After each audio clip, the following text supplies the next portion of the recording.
Resident Evil, the Chronicles. Hiya, I'm Nougie, and I am going to do a review for you today about Resident Evil, the Umbrella Chronicles for the Nintendo Wii system. This came out 13th of November for all you lucky gits in the States.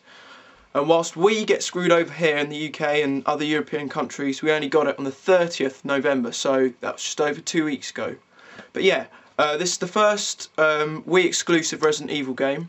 I'll explain what's good about it, what's bad about it, but I'll also be reviewing one aspect that many people want to know about, and that'll be about how the control system works with the Wii remote on this, and also how it works with the official Nintendo Wii Zapper. So stay tuned and you'll find out how both of these compare. Resident Evil, the Umbrella Chronicles is the first Wii exclusive Resident Evil games, and it fills in all the gaps of the storyline from Resident Evil 0 all the way to Umbrella's demise just after Resident Evil 3. The whole game is in first person, so it's pretty similar to Resident Evil Gun Survivor and Dead Aim. You play on the rails, so you always have a set path to follow, but you can move the camera about to discover hidden objects. The game also lets you choose which route you want to take at certain parts of the game, so you have more freedom and playability as you'll want to go back and see the other parts of the stage. Anyone who has played any previous Resident Evil games may recognise some of the locations that you sprawl across, and it's great to see all the familiar locations in these pretty next-gen graphics. Saying that, I did find it quite annoying on how many contradictions there are between this game and all the previous titles, but still, that's probably down to me following the series so closely. One thing that really did irritate the hell out of me is the new voice acting. Not only does Rebecca Chambers now sound like a 10-year-old, the majority of the voice actors have been replaced, which is a big shame. The worst of all has to be Nemesis. His voice sucks, he looks like a plastic play toy, he only appears in the last Resident Evil 3 scenario, his entrance is nowhere near as epic as it should have been, like in Resident Evil 3, and lastly, he's a pussy. He doesn't seem to stalk you at all. He's slower than all of the zombies in this game, and he just throws a punch at you whenever he can strike up the effort to even bother. Still, I'm glad that he appears in the Resident Evil 3 scenario, because I didn't recognise any of the locations at all. Granted, it does have the Resident Evil 2 police station and a lot of new areas in Raccoon City, which is great fun to explore. There is one area where you get to go into a darkened underground train station, and you have to use the Wii remote to control the torchlight. All you can see out of the torchlight is the glowing zombie eyes, which is pretty intense. If you do play the Resident Evil 3 scenario, then watch out for the Earthworm Jim boss fight towards the end. He has a very unfair attack where he throws a bus, yes, you heard right, a friggin' bus at you, and the only way you can really defend yourself is if you have any special weapons to shoot it away. Of course, I'd used all my special weapon ammo to try and defeat the boss, and ended up dying because it takes about 2/3 of your health away. It doesn't make things any easier when the boss fight's pretty long. It's possibly the cheapest boss fight in Resident Evil history, and ended up frustrating me greatly. The Umbrella Chronicles has a wide range of weapons, many which you may recognise from previous titles. The player always has an infinite handgun just like the Samurai Edge, and a knife, but the knife was a bit disappointing as it only really acts like a windscreen wiper and attacks what's on the player's face.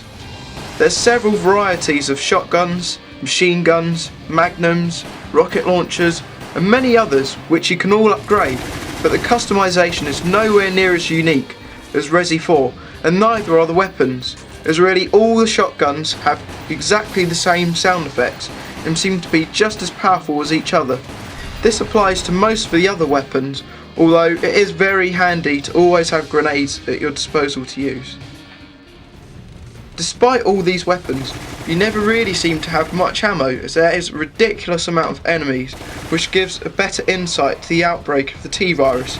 But I found it difficult to get critical hits on some of the enemies, because you have to shoot, especially the zombies, at a certain part of their head for it to count as a critical hit. You get graded at the end of every scenario for how many enemies you've killed, the amount of critical hits you've scored, the amount of files you've found, and the amount of objects you've smashed. I still don't understand why you have to smash objects, because surely if you were being chased by zombies, you wouldn't go and smash a bunch of dinnerware up. Still, it adds a new element of gameplay because some ammo and files can only be found from smashing objects up, but the constant sound of gunfire really does get on your nerves, and it makes the game lose a lot of the horror element. Speaking of horror element, there's a lot of decent remixes from previous Resident Evil soundtracks, but a majority of the music is really random techno stuff, which really doesn't seem to suit the style. The game has some bonus scenarios where you get to play as Albert Wesker, the ultimate Resident Evil villain, and many other characters such as Richard Aiken, which is great as it brings in some fresh storylines and answers all the questions on how everyone fits into the storyline. There's also some new characters such as Sergei, another Umbrella villain, which is interesting, but ultimately I think unnecessary. But the final level where you get to go and see why Umbrella went down is outstanding, and I really enjoyed it.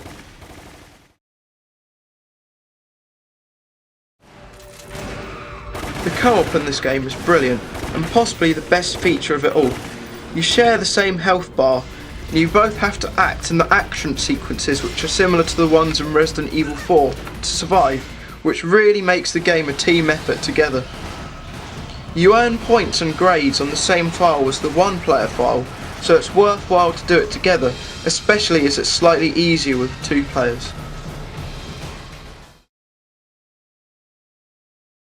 So here we go, I'm playing Resident Evil The Umbrella Chronicles using the standard setup, which is just the Wii Remote and the nunchuck.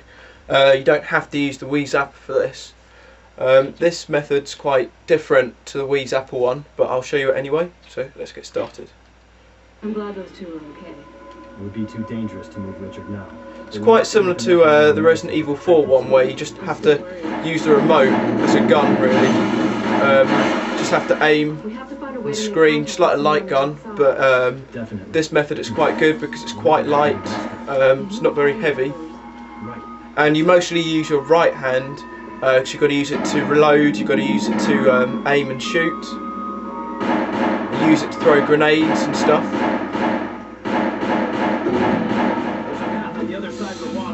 But yeah, it's quite hard to get used to the 2 different controls. If you're used to one, then it's hard to swap back to the other because they're all reversed. See, I keep using that hand to reload because you use that with the Wii Zapper, but on this one you use this hand, you just got that to reload at any time.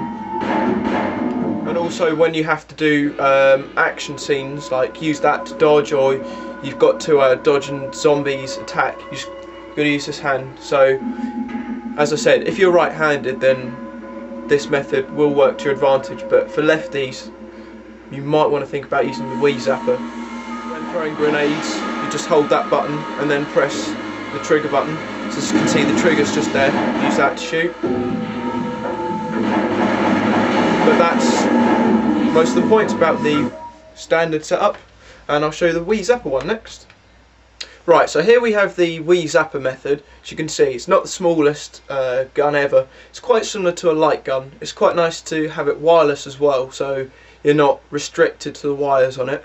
Also, another good tip, which it does say in the manual, is just to make sure that if you are using this, to tie the Wii strap through the nunchuck wire, so then you don't have this flailing around and whipping you if you're doing whatnot. But right, let's get playing so I can explain. So yeah, this one you still do have to use your right hand, but as you can already see, I have to use my left hand to reload and for a lot of the action sequences. So changing weapons, you have to use the buttons on this and stuff. But the biggest difference with the Wii Zapper is the fact that it's quite heavier, well, quite a lot heavier to the actual Wii remote. So you've got much more sort of resistance to your arm to help give you more structure when aiming, so your arm's not so flimsy. When you throw grenades on this one, you've got to hold the button on the nunchuck, so it's not all dependent on the left hand, it is pretty more mixed and balanced. So as I said, for lefties this method's probably your best.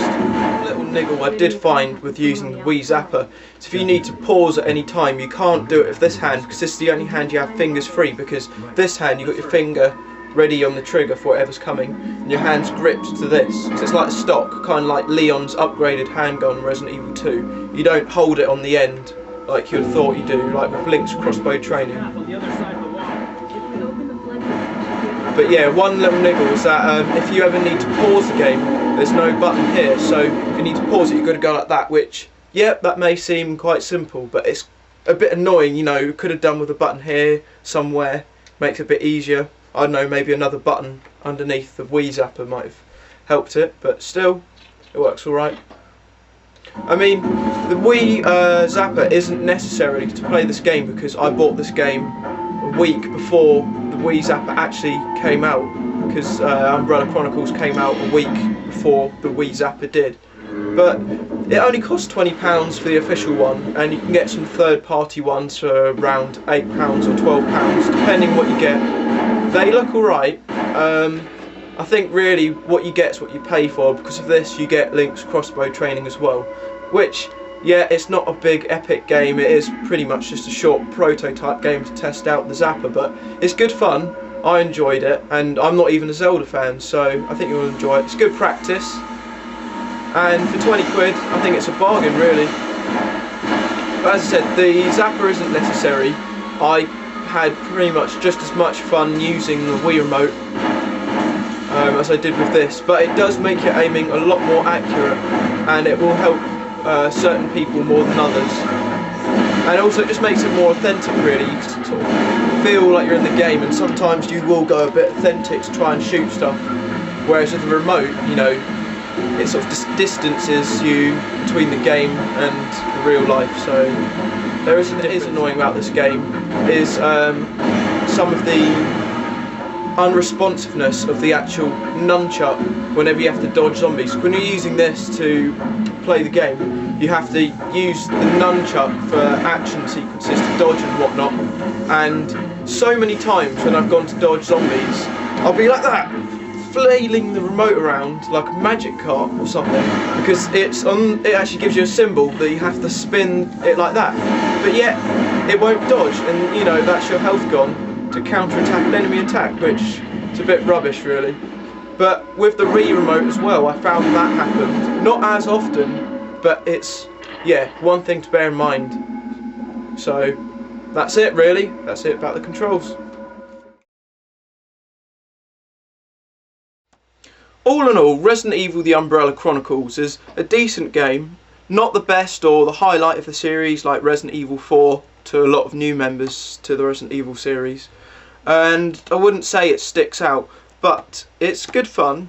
It's a shame there's not more puzzles and sort of more strategy to the game. It is more just bang bang, blast them up kind of style, but that might appeal to some people more than others. It wasn't my style, because I preferred the, you know, more horror survival, which you do get in this because there is such a large amount of enemies in it, but it seems to be more action based than horror based, so again it will appeal to more people than others. If you like first person shooters, you'll definitely like this game, so I could recommend that. But if you were looking for a Resident Evil game where you wanted more sort of psychological horror, strategies, puzzles and stuff, maybe this isn't for you. But if you were a Resident Evil fan, you will enjoy seeing all the remade levels, all the cameos and everything. Some parts don't live up to the expectations that we were looking for, but as a hardcore Resident Evil fan, I think it would be hard to meet every demand that I was expecting. But yeah, as I said, it's a decent game. There are some flaws in it, but if you are a big Resident Evil fan, definitely go out and buy this because it's good fun. It's nice to see the extra scenes and stuff like Umbrella's demise and see what really happened up before Resident Evil 4. But if you're not that interested in the Resident Evil series and you're not that bothered about every depicting detail, then maybe it's not for you. maybe it's just a rental if you can rent it anywhere. So yeah, that's all I have to say. Thank you for watching my ridiculously long review, and I hope my review will help you. Cheers.